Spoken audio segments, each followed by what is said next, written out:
तर महाराष्ट्र हा गुजरात धार्जनी करण्याचा प्रयत्न महाराष्ट्रातल्या सरकारने केलेला आहे।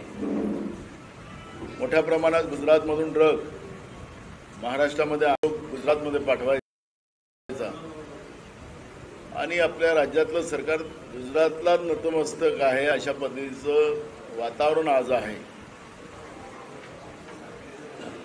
आज आदिवासीचं आरक्षण असो, शेड्यूल कास्टचं असो, भटक्या विमुक्त जातीचं आरक्षण असो की ओबीसीचं आरक्षण असो, हे आरक्षण आता सुरक्षित राहिलेलं नाही। आरक्षण संपवण्याचं काम भाजपने ठरवलेलं आहे अशा पद्धतीचं चित्र आज आहे। आणि म्हणून लोकसभेच्या निवडणुकीमध्ये त्यांना संविधान बचाव हा नारा घेऊन आमचे नेते राहुल गांधीजी देशाच्या समोर गेलेत। आमचे राष्ट्रीय अध्यक्ष मल्लिकार्जुन खरगे साहेब देशाच्या समोर गेलेत आणि 5 गॅरंटी आणि 25 मुद्दे त्याच्यामध्ये सगळ्यांना न्याय देण्याची भूमिका आम्ही घेतली। काही कारणास्तव की काही राज्यामध्ये आम्ही कमी पडलो आणि त्याच्यामुळे केंद्रात आमचं सरकार आलं नाही। पण अजूनही जनगणनेचा जो मुद्दा आहे,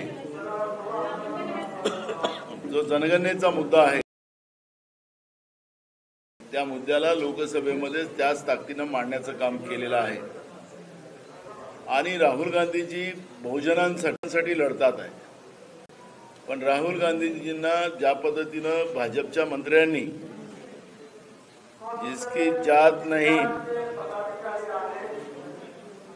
ते जनगणना मागतात अशा पद्धतीचा अपमान राहुल गांधीचा नव्हे तर या देशातल्या तमाम आदिवासी, तमाम शेड्यूल कास्ट आणि ओबीसी भटक्या विमुक्त जातीचा अपमान भाजपने केलेला आहे हे त्याच्यातून स्पष्ट होते आहे। महाराष्ट्रामध्ये आपण पाहिलं की राज्यामध्ये सगळे विक्रम, म्हणजे कर्नाटकचं सरकार आहे 40% होतं, हे तर आता 100। भ्रष्टाचाराचं सरकार महाराष्ट्रामध्ये झालेलं आहे। आम्ही मधल्या काळात 60% म्हणायचो, पण आता हे 60% नाही, आता 100% भ्रष्टाचारी सरकार राज्याची तिजोरी लुटून आज राज्याच्या जनतेवर कर्ज लादून या राज्यामध्ये महागाई किती वाढवता येईल याचं प्रमाण आपल्याला त्यांच्या माध्यमातून आपल्याला पाहायला मिळते आहे। महाराष्ट्र हे राज्य आता सगळ्यात महागडं राज्य अशा पद्धतीचं या राज्याची गिनती होते आहे का त्याचं, कारण की जेवढे कर्ज हे सरकार घेईल तेवढेच परिणाम जनतेच्या मग लाईटचे बिलं असतील, सगळ्या सामानावर असेल, या सगळ्या याच्यावर त्याचे परिणाम येतील आणि महागाईच्या रूपानं लोकांकडून पैसे वसूल करण्याचं काम केलं जात आहे। आपण पाहिलं की परवा बदलापूरमधली घटना झाली। 3.5 महिन्याच्या आणि 4 वर्षाच्या मुलीवर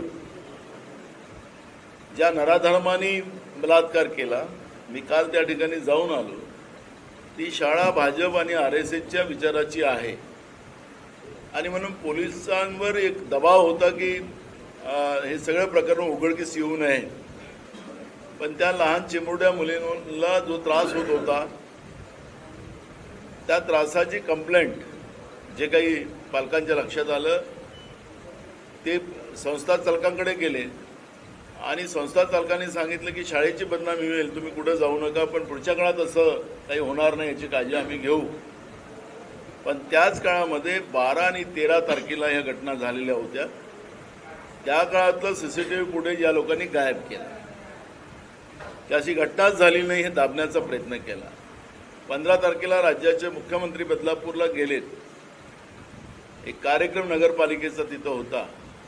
घटना 12 आणि 13ची मुख्यमंत्र्यांकडे ही सगळी माहिती येत राहतं, पण मुख्यमंत्र्यांनी त्या चिमुरड्या मुलींच्या बद्दलचं थोडी काळजी न करता, पोलिसांनी कारवाई न करणं, त्याच्याबद्दलचं जाब विचारणं आणि त्यांच्यावर कारवाई करणं हे मुख्यमंत्र्यांची जबाबदारी होती। 15 तारखेलाही सुद्धा मुख्यमंत्र्यांनी त्याच्यातलं अत्याचाराच्या बद्दलचा असुद्धा शब्द काढला नाही आणि म्हणून पीडित परिवारातले लोक 16 तारखेला तिथं पोहोचले आणि 16 तारखेला पोहोचल्यानंतर जवळपास 12 तास त्या परिवाराच्या लोकांना पोलीस स्टेशनमध्ये बसवून ठेवलं।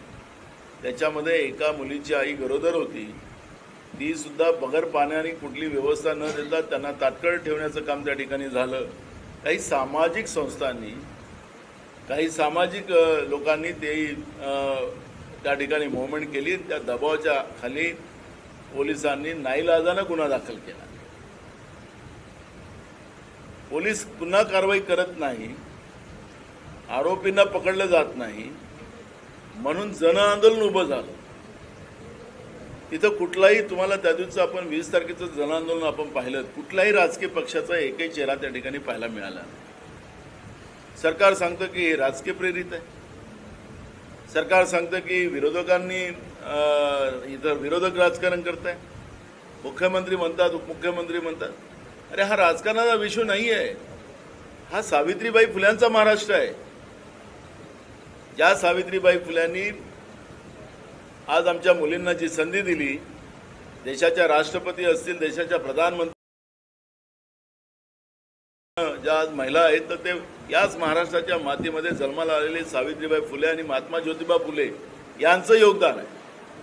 त्या महाराष्ट्रामध्ये ज्यांनी अजून जगही पाहिलं नाही अशा 3.5 वर्षाच्या आणि 4 वर्षाच्या मुलीवर अत्याचार होत असेल, त्याला हे लोक राजकारण म्हणतात। आणि कुठली अजून दुर्घटना होऊ नये याची काळजी घेतली पाहिजे, तर सरकार म्हणतं राजकारण करतंय। अहो राजकारण तर तुम्ही करताय। तुम्ही लाडक्या बहिणीच्या नावानं 470 कोटी रुपये नुसतं प्रचार माध्यमासाठी तुम्ही खर्च करता। मग याला काय म्हणायचं? कोणाचे पैसे खर्च करतात? राज्याच्या जनतेच्या घामाचे पैसे तुम्ही खर्च करताय, तुमच्या घरचे पैसे नाही आहेत। इथं पोरांच्या हाताला काम नाही, नोकर भरती केली जात नाही। पुण्यामध्ये एमपीएससीची पोरं तिथं 2 दिवसापासून आंदोलनाला बसलेली आहेत। मी मुख्यमंत्र्याला फोन लावला, मुख्यमंत्री पौर्णिमेला आणि अमावस्येला फोनच लागत नाही, ते आपल्या गावात राहतात, फोन लागत नाही। उपमुख्यमंत्र्याला लावला, ते बोलले मी लक्ष घालतो, कोणी लक्ष घालायला तयार नाही। महाराष्ट्र हे पेटलेलं आहे आणि हे सरकारच्यामुळे पेटलेलं आहे, जनतेमध्ये उद्रेक सुरू झालेला आहे। पण सरकार म्हणतं विरोधक राजकारण करतात। राजकारण तर तुम्ही करतात, जनतेच्या पैशाची उधळपट्टी करून स्वतःचा गौगौ करताय, आपली पाठ ठोकून घेतात। आणि म्हणून हा जो बदलापूरची घटना झाल्यानंतर पुन्हा अकोल्यामध्ये काल 6व्या 7व्या वर्गाच्या मुलींबद्दलची त्याच पद्धतीची घटना झाली। अकोल्याला झाली, लातूरला झाली, बुलढाण्यामध्ये झाली, पुण्यामध्ये घटना झाली। काय मुली सुरक्षित आहे या महाराष्ट्रात? आणि म्हणून त्या दिवशी लोकांनी त्या ठिकाणी सांगितलं तुमचे 1,500 नको, आमच्या मुली आम्हाला सुरक्षित पाहिजेत महाराष्ट्रामध्ये, असं आव्हान तिथं जनसामान्यांनी केलेलं आहे। आणि हे सांगतात राजकारण करतात। म्हणून आमचा मुद्दा या ठिकाणी एवढाच आहे, महाराष्ट्र वाचवण्यासाठी सगळ्या लोकांनी एकत्रित आलं पाहिजे। यांना काय राजकारण करायचं असेल भाजप आणि त्यांच्या सोबत्यांना ते करू द्या। राज्याला किती कर्जबाजारी करायचं आता त्याला थांबवू शकत नाही, कारण की महाराष्ट्रातलं हे सरकार असंविधानिक सरकार आहे। हे मी म्हणत नाही, सुप्रीम कोर्टाने स्वतः काही रिमार्क पास करत असताना सुप्रीम कोर्टाने सांगितलं की राज्यपालाची भूमिका संशयित आहे, हे माननीय सुप्रीम कोर्टाने सांगितलेलं आहे। मुख्यमंत्र्यासाठी तिथं बहुमत नाही, काही नाही, त्यांनी सांगितलं मला सुरक्षा पाहिजे, एवढंच त्यांनी राज्यपालाकडे एकनाथ शिंदेने अर्ज केलेला होता आणि त्याला डायरेक्ट मुख्यमंत्री बनवून टाकलं। आणि म्हणून याच गोष्टीला घेऊन माननीय सुप्रीम कोर्टाने या सगळ्या प्रक्रियेबद्दलचा संशय व्यक्त केला। आणि आम्ही म्हणून म्हणतो की 5वी बहुमताने निर्माण झालेली खोक्याची सरकार असंविधानिक सरकार आहे। आम्ही आरोप नाही करत आहे, हे माननीय सुप्रीम कोर्टाने त्याच्यामधलं रिमार्क टाकलेला आहे। हे सरकार राज्य लुटायला लागलेलं आहे। राज्याची तिजोरी तिघही जण, हे 3 तोंड हे पोकलँडच घेऊन जातात, जेसीबी पण नाही, त्याच्यापेक्षा मोठं काहीतरी ते आहे ना पोकलँड, ते घेऊन जातात। राज्याच्या आर्थिक सगळ्या संपवण्याचं काम हे लोक करतात आहे। पण आता लोकशाहीच्या सिस्टीममध्ये निवडणुका येतीलच, जातील कुठं. आणि लाल किल्ल्यावरून भाषण देत होते नरेंद्र मोदीजी यावेळेस की हम वन नेशन वन इलेक्शन की भूमिका लेने वाले. अहो, देशामध्ये 4 राज्यातल्या निवडणुका होत्या, फक्त 4 राज्याच्या. मग तुम्ही 2च राज्याच्या का निवडणुका जाहीर केल्यात? का नाही केल्या 4 राज्याच्या? 15 ऑगस्टला तुम्ही घोषणा करता, 2 दिवसानंतर निवडणूक आयोग 2 राज्याच्या घोषणा करतात. का नाही निवडणुका जाहीर केल्या? या पद्धतीची लोकशाहीची थट्टा करणारी व्यवस्था भाजपच्या रूपाने जी सत्तेत बसलेली आहे, त्या ठिकाणी आपण हे पाहतो. आपल्या साक्री ठिकाणी राज्याचे मुख्यमंत्री आले, त्यांना कार्यक्रम घ्यायचा होता पावसात. आता एका आदिवासीचं घर पडून टाकलं त्यांच्या कार्यक्रमासाठी. काही हुकुमशाही आहे का इथं या राज्यामध्ये? काही हिटलरशाही आहे? मुख्यमंत्री येतात म्हणजे गरिबांचं आदिवासीचं घर तुम्ही मुख्यमंत्र्याच्या कार्यक्रमामध्ये त्या झोपडीला पाडण्याचं पाप केलं आणि मग लोकांनी त्याच्यावर आवाज उचलला. आमच्या लोकांना आमचे काँग्रेसचे नेते जेवढे होते त्यांना तिकडे जेलमध्ये टाकलं, आवाज उचलला म्हणून, मुख्यमंत्र्याच्या कार्यक्रमात अडथळा होऊ नये म्हणून. ही काही लोकशाही नाही आहे. आणि म्हणून या सगळ्या व्यवस्थेवर जनतेमध्ये रोष आहे. आणि म्हणून आम्ही कालच महाविकास आघाडी म्हणून आणि आमचे मित्र पक्ष जे आहेत त्या सगळ्यांना घेऊन येत्या 24 तारखेला परवा महाराष्ट्र बंदची हाक आम्ही दिलेली आहे. त्या ठिकाणी शाळा कॉलेजचे मुलं मुली, कारण की मुलींवर होणारा अत्याचार, मुली आता शाळेत सुरक्षित नाहीत आणि म्हणून त्यासाठी शाळा कॉलेजचे मुलं मुली असतील आणि वकील असतील, डॉक्टर असतील, इंजिनियर असतील, दुकानदार असतील, सामान्य लोक असतील, सगळ्यांनी आता या सरकारच्या विरोधात आक्रोश केला पाहिजे. सरकारला सबक दिलं पाहिजे की तुमचं हे जे अत्याचारी आणि हुकुमशाहीची जी व्यवस्था आहे त्या व्यवस्थेच्या विरोधात जनता आता रस्त्यावर उतरलेली, हा संदेश आणि या सरकारला जनतेच्या दबावाखाली वटणीवर आणण्याचा संकल्प आम्ही महाविकास आघाडी आणि आमच्या मित्रपक्ष म्हणून केलेला आहे. आणि म्हणून आपल्या माध्यमातून 24 तारखेला या बंदमध्ये हा महाराष्ट्राला काळीमा फासणारी जी काही व्यवस्था सत्तेमध्ये बसलेली आहे त्यांना वटणीवर आणण्यासाठी, महाराष्ट्राला आमच्या मुली वाचवण्यासाठी, आमच्या भगिनी वाचवण्यासाठी तुम्हाला आकडे सांगतो की 2014 ते 2024च्या काळामध्ये 22,000 मुली आणि लहान मुलांच्या, जसं बदलापूरची घटना झाली तशी 22,000 प्रकरण या 14 ते 24 10 वर्षामध्ये घडलेले आहे. आता हे म्हणतील मी हे वाक्य बोललं तर यांचं तर होतं 2.5 वर्ष सरकार, हे असं म्हणतील, कारण की यांना लाज नाही ना हे बोलणार, कारण की त्यांच्याजवळ ती आदत आहे. मोदी साहेबांच्या कृपेनं आम्ही सरकारमध्ये आल्यानंतर मोदी साहेबांच्या कृपेनं राज्यामध्ये कोरोना लागला, म्हणजे देशामध्येच लागला, आणि त्यांनी स्टॅच्यू करून दिलं, तुम्ही जिथं आहात तिथंच थांबा. रेल्वे बंद, गाड्या बंद, विमान बंद, बसेस बंद. तर तुम्हाला आम्हाला 2 वर्ष तिथं सरकार घरी आणि जनता आपल्या घरी, अशी परिस्थिती होती. जसं कोरोना संपलं तर मोदी सरकारने खोक्याचं सरकार महाराष्ट्रात आणलं. आम्हाला सत्तेमध्ये जी काही थोडी संधी आम्हाला मिळाली त्याच्यामध्ये महाराष्ट्राच्या शेतकऱ्यांचं सरसकट कर्ज माफ करायची भूमिका आम्ही घेतली. जे 50,000 प्रोत्साहनाचे आम्ही देणारचा निर्णय केला होता, ते खोक्याचं सरकार आल्यामुळे ते पैसे राहिले, ते या सरकारने विधानसभेत सांगितलं की आम्ही देणार. आता हे सरकार जायची वेळ आलेली आहे, अजून 50,000 दिले नाही. मला काल होमगार्ड लोक मिळाली होती रेल्वेमध्ये, ते म्हणाले की आमचं 6 महिन्यापासून पगार झाले नाही. थोडा पगार असतो, कसं तरी आपलं कुटुंब चालवतात ते लोक. अंगणवाडीच्या शिक्षिका असतील, मदतनीस असतील, आशा वर्कर असतील, कर्मचाऱ्याचे पगार असतील, संजय निराधार महिला असतील, लोक असतील, म्हातारे लोक असतील, त्याचा कोणीही आधार नाही. जे काँग्रेसने जी योजना आणली होती त्या योजनेच्या श्रावणबाळ योजना, या सगळ्या योजनेचे पैसे सरकार 6-7 महिन्यापासून देत नाही आहे. आणि स्वतःची शान आणि स्वतःच्या जाहिरातीसाठी 470 कोटी रुपये खर्च करतात आहे. आणि म्हणून या सगळ्या व्यवस्थेला तेवढंच पोटतिडकीने आपण सगळ्यांनी मांडावं, तुमच्या माध्यमातून मांडावं, तुमच्या पेपरच्या माध्यमातून मांडावं. आम्ही राजकारण करायला नाही, आम्हाला महाराष्ट्राला न्याय द्यायचा आहे, महाराष्ट्राच्या जनतेला न्याय द्यायचा आहे. छत्रपती शिवाजी महाराजांचा स्वाभिमान हा कायम राहिला पाहिजे. देशाचं राज्य, देशामधलं जे सरकार आहे त्याच्यासमोर महाराष्ट्र कधीही बागला नाही पाहिजे. आजचं सरकार हे दिल्लीमध्ये जाऊन बागते आहे, अशी परिस्थिती आज आहे. गुजरातच्या समोर बागती आहे. त्यामुळे हे सरकारच आता महाराष्ट्रातून जमिनीसकट उघडून फेकायचा निर्णय आपण सगळ्यांनी करूया, असा हा विचार आपल्यासमोर मी मांडतो आहे.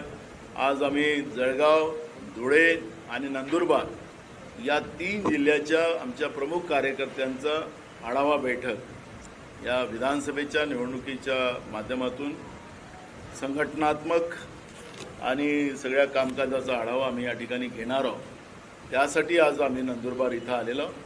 विशेष करून आमचे इथले तरुण तुर्क लाडले खासदार गोवाल पाडवी यांचा वाढदिवस आहे आणि म्हणून हे औचित्य आम्ही या निमित्तानं आमचे काँग्रेसचे ज्येष्ठ नेते आणि आमचे CLP नेते बाळासाहेब थोरात साहेबांनी गोवालचा वाढदिवसाचं औचित्य साधून आम्ही मुद्दामून आज आम्ही नंदुरबारमध्ये आलेलो आहोत.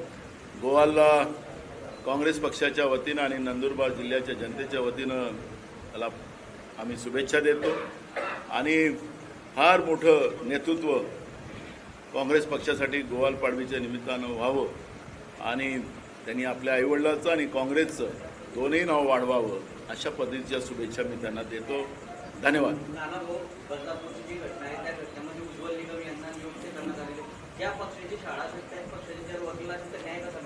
आम्ही काल विरोध केला, पण उज्ज्वल निकमच सांगतो की आता ते तज्ञ वकील आहेत, आता तेच वकिली स्वतःची करतात आहेत. हे पहिल्यांदा असं होत आहे. आमच्या काळातच उज्ज्वल निकमचा जन्म आम्ही घातला, एक हुशार वकील वगैरे सगळं. कारण की ते सरकारी वकील हा कुठल्याही विचारधारेचा नाही, सगळ्यांना न्याय देणारा असावा ही भूमिका असते. आणि आम्हीच त्यांना सरकारी वकील केलेला आहे काँग्रेसच्या काळात. पण आता आम्ही जेव्हा उज्ज्वल निकम हा भाजपचा कार्यकर्ता आहे, परवा लोकसभेमध्ये ते निवडणुकाला भाजपच्या तिकीटवर लढले आणि म्हणून शाळा भाजपची RSSची असल्यामुळे उज्ज्वल निकम तिथं सरकारी वकील नसावा असं आमची मागणी आहे. पण आता उज्ज्वल निकम आपली स्वतःचीच वकिली करताना आपण सगळेजण पाहतो आहे. मी काल याच्यावर सोशल मीडियावर पाहत होतो, ते स्वतःचीच वकिली सत्व करत आहे. आता काय बोलावं हेच कळायला कारण नाही. त्याच्यामुळे आमची मागणी आहे की ह्या सगळ्या याच्यामध्ये हे सरकार अगर दोषी नसेल तर आमचा आरोप नाही, वस्तुस्थिती आहे. कारण की ती जी बदलापूरच्या ज्या सिनियर PI होत्या ती महिला आहे, ती स्वतःच महिला होती आणि तिने ह्या सगळ्या प्रकरणावर दुर्लक्ष करणं, 12 तास 13 तास त्या पाल्यांना तिथं बसवून ठेवणं, याचा अर्थ तो दबाव होता सरकारचा. त्या दबावाखाली ही महिला कशी गेली, लहान मुलीवर अत्याचार होत असताना कसा गेला. त्यामुळे ह्या सगळ्या गोष्टी पुढे यायला पाहिजेत, ही आमची भूमिका आहे. आखरी सरकार दोषी आहे म्हणून आपलं पाप लपवण्यासाठी आरती सिंग तिथं SIT जी नेमलेली आहे ती पण डाऊटफुल आहे. तिच्याबद्दलचा पण आम्ही आक्षेप घेतलेला आहे. एक IPS अधिकाऱ्याचा, सिनियर IPS अधिकारी जो जिथं डाऊटफुल नसला पाहिजे तो त्या ठिकाणी अधिकारी SITचा प्रमुख दिला पाहिजे आणि उज्ज्वल निकम तर बिलकुल त्याच्यामध्ये नसले पाहिजेत. ही भूमिका आमची आहे. पण आता हे सरकारला ते पाप लपवायचं आहे, कारण की शाळा RSS BJPची आहे आणि ते पाप लपवायचं आहे. त्या चिमुरड्या मुलींचं आयुष्य बर्बाद झालं तरी चालेल, पण यांचं स्वच्छ प्रतिमा जी आहे RSS भाजपची, जी मातीमध्ये गेलेली आहे पण दाखवायसाठी ते करतात आहे, तर त्यांचा अयशस्वी प्रयत्न ते करतात आहे. ठीक आहे, महाविकास आघाडी हा चेहरा राहणार आहे. आम्ही महाविकास आघाडी म्हणून पुढे जाणार.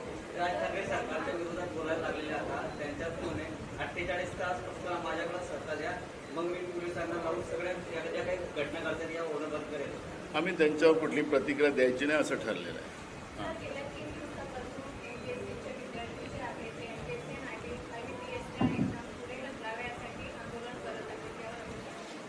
मी काल त्या विद्यार्थ्यांशी मी स्वतः बोललो. मी त्यांना हिंमत दिली आणि काँग्रेस पक्ष तुमच्या पाठीशी राहील.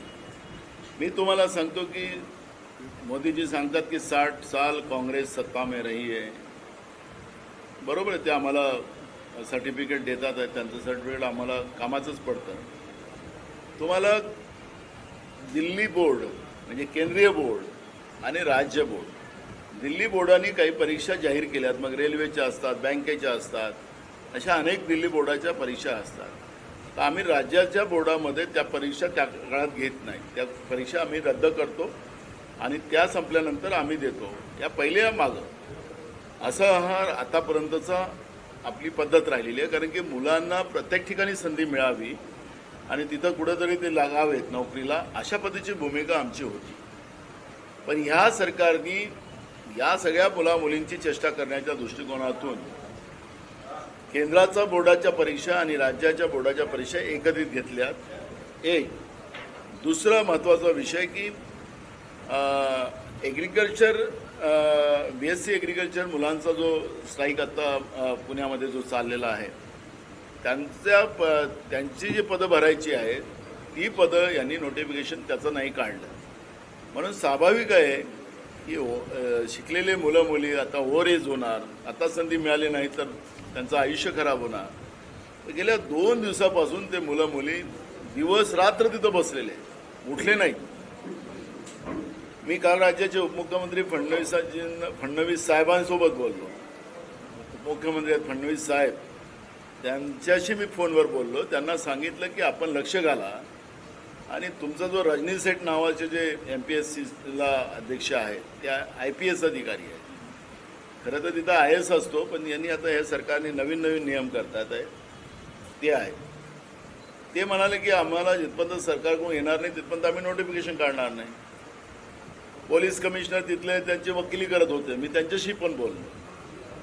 आखरी मुलं मुली त्यांचं आयुष्य त्यांचं सगळं त्यांच्या जीवनमरणाचा प्रश्नावर लागलेला आहे आणि त्याच्यामुळे काँग्रेस पक्ष त्यांच्या जीवनमरणाच्या प्रश्नाबद्दल चिंतित राहणं स्वाभाविक आहे. मी परवाच्या दिवशी मी रात्री 12 वाजता त्यांच्यासोबत बोललो, मुलामुलींसोबत. काल पण मी त्यांच्याशी संपर्क साधला. काल मी त्यांना सांगितलं हिंमत हारू नका, आम्ही तुमच्या पाठीशी. मूळ प्रश्न असा आहे की तरुणांचं आयुष्य, जसं शेतकऱ्यांचं आयुष्य बर्बाद करणं हा भाजपचा धंदा राहिला, तसं या तरुणांचं आयुष्य बर्बाद करायचं यांनी ठाणलेलं आहे. आणि त्याच्यामुळे MPSCच्या तयारीसाठी मुलं जे गोळा होतात, पूर्ण राज्यभरातल्या शेतकरी शेतमजुरांचे पोरपोरी असतात. पोटाला आड लावून कसं तरी आपल्या मुलांना कुठल्या तरी प्रशासकीय नोकरीमध्ये आमचे मुलं मुली जावेत, हा उद्देश त्या आईवडिलांचा असतो. पण त्यांना आता तिथं आंदोलन करावं लागतं आहे. हे आता नाही, हे जेव्हापासून सरकार आलं तेव्हापासून सातत्यानं आंदोलन पुण्यामध्ये MPSCच्या मुलामुलींचं. आणि आपण पाहिलं असेल की त्यांच्या वयाचा प्रश्न निर्माण झाला. त्यांनी पोरांनी त्यावेळेस मोठं आंदोलन केलं.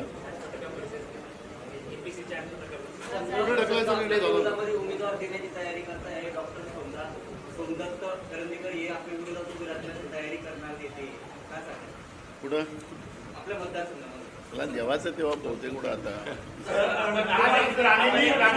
शरद पवारांच्या सुरक्षेवर टीका केलेली आहे, त्यांची निर्देश देण्यात आलेली आहे. त्याची गरज काय? त्याच्यावर कोणी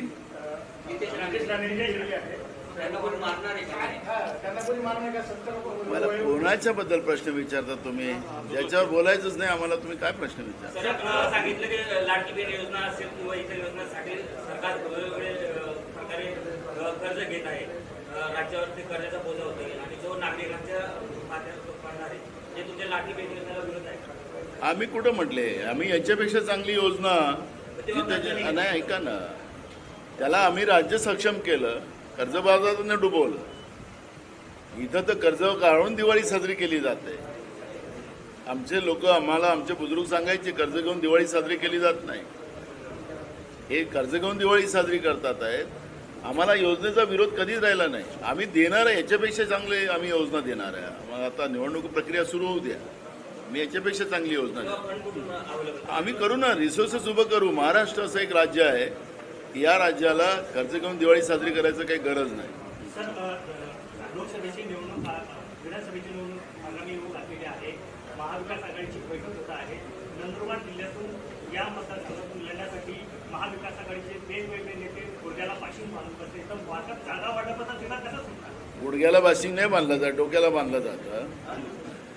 आणि एक गोष्ट आपल्याला लक्षात येत असेल की महाराष्ट्रामध्ये काँग्रेसला आणि काँग्रेसच्या सोबत असलेल्या महाविकास आघाडीला सत्तेमध्ये आणण्याचा लोकांनी संकल्प केलेला आहे. त्यामुळे उमेदवार हजारोच्या तादादमध्ये काँग्रेस पक्षाकडे अर्ज केलेला आपल्याला सगळ्यांना माहिती आहे. आपल्या चॅनलवर तर दाखवत होते आकडे, इकडे किती पैसे आलेत आम्हाला ते पण दाखवत होते. तेवढे नाही आलेत.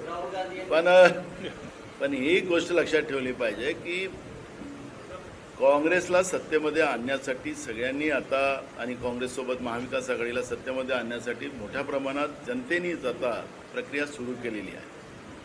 त्याला मार्ग निघेल. जवळपास जागा वाटप फायनल झाल्याचं बोललं जात आहे. महाविकास आघाडीत ठरलंय की कोणी पुढे लढायचं. अजून औपचारिक घोषणा होती ती कधी होणार? आपल्याला यांना निवडणूक जाहीर करू द्या.